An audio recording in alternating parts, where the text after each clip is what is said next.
Hello friends, welcome back to our channel Usha Vantillu. మనం ఎప్పుడూ తినే మామూలు గారెలే కాకుండా ఇలా ఒక్కసారి చికెన్తో మసాలా గారెలు ట్రై చేయండి. చాలా అంటే చాలా టేస్టీగా ఉంటాయి. ఇవి చేసుకోవడం కూడా చాలా ఈజీ. మరి ఎలా చేసుకోవాలో చూసేద్దాం రండి.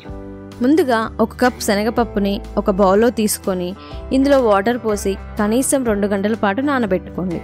ఇలా 2 గంటల పాటు బాగా నానాక 2 సార్లు బాగా కడిగి వాటర్ అంతా వంపేసుకోండి. అసలు వాటర్ ఉండకూడదు. ఇప్పుడు ఇది మిక్సీ జార్లోకి తీసుకొని ఇందులో అసలు వాటర్ పోయకుండా ఇలా బరకగా గ్రైండ్ చేయండి. కావాలంటే ముందుగానే 2 స్పూన్ల దాకా శనగపప్పు తీసి పక్కన పెట్టుకొని గ్రైండ్ చేసుకున్నాక ఇందులో కలుపుకోవచ్చు. చూడండి, ఇలా పప్పులుగా ఉన్నా ఏం పర్లేదు. దీని వలన గారెలు మసాలా వడల్లాగా క్రిస్పీగా ఉంటాయి. ఇప్పుడు దీన్ని ఒక బౌల్లోకి తీసుకోండి. ఇప్పుడు మళ్ళీ ఇదే జార్లో 200 గ్రాముల వరకు బోన్లెస్ చికెన్ తీసుకొని ఇలా చిన్న చిన్న ముక్కలుగా చేసి వేయండి. మరీ మెత్తగా కాకుండా ఇలా చిన్న చిన్న ముక్కలుగా ఉండేలా గ్రైండ్ చేయండి. అప్పుడే మనం గారెలు తినేటప్పుడు మధ్య మధ్యలో ఈ చిన్న చిన్న చికెన్ ముక్కలు తగులుతుంటే చాలా టేస్టీగా ఉంటుంది. ఇలా గ్రైండ్ చేసిన చికెన్ని ముందుగా గ్రైండ్ చేసిన శనగపప్పు మిశ్రమంలో వేయండి.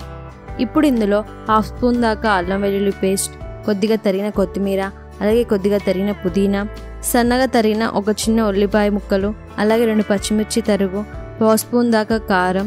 ఇక్కడ కారం మీరు కావాలంటే పెంచుకోవడం లేదా తగ్గించుకోవడం చేసుకోవచ్చు. అలాగే ఇందులో రుచికి సరిపడా ఉప్పు, 1/2 స్పూన్ దాకా గరం మసాలా వేసి ఇలా చేతితో గట్టిగా పిసుకుతూ మొత్తం కలిసిపోయేలా బాగా కలుపుకోండి. ఇందులో కావాలంటే మీరు 1/2 చెక్క నిమ్మరసం కూడా వేసుకోవచ్చు. ఇలా అన్ని బాగా కలిపాక ఒక మూత పెట్టి కొంచెం సేపు పక్కన పెట్టుకోండి. కావాలంటే మీరు ఈ గారెల మిశ్రమాన్ని ఒక ఎయిర్ టైట్ కంటైనర్లో నైట్ అంతా ఫ్రిడ్జ్లో ఉంచి నెక్స్ట్ డే మార్నింగ్ బ్రేక్ఫాస్ట్గా కూడా చేసుకోవచ్చు. ఇప్పుడు ఒక బటర్ పేపర్ లేదా కవర్ మీద ఆయిల్ అప్లై చేసి చేతిని తడి చేసుకొని పెద్ద నిమ్మకాయ సైజ్ అంతా ఈ పిండిని తీసుకొని ఇలా కొంచెం కొంచెం తట్టుకుంటూ చక్కగా రౌండ్ షేప్లో చేసుకొని మధ్యలో హోల్ పెట్టండి. ఇలా హోల్ పెట్టడం వలన లోపల బయట గారెలు బాగా ఫ్రై అయ్యి క్రిస్పీగా ఉంటాయి. ఇలా చేసుకున్న గారెలను వేడివేడి ఆయిల్లో వేసి మంటను మీడియం ఫ్లేమ్లో ఉంచి ఇలా ఇందులో పట్టినన్ని గారెలు వేసుకోండి. మంటను అస్సలు హై ఫ్లేమ్లో ఉంచి ఫ్రై చేయకండి. అలా చేస్తే పైన కలర్ వస్తుంది కానీ లోపల సరిగా ఉడకదు. అందుకని ఇలా మీడియం ఫ్లేమ్లో ఉంచి ఇలా 2 వైపులా తిప్పుతూ గోల్డెన్ బ్రౌన్ కలర్ వచ్చే వరకు నెమ్మదిగా ఫ్రై చేయండి. చూసారా ఎలా మంచి కలర్ వచ్చాయో? ఇప్పుడు వీటిని సర్వింగ్ ప్లేట్లోకి తీసుకోండి.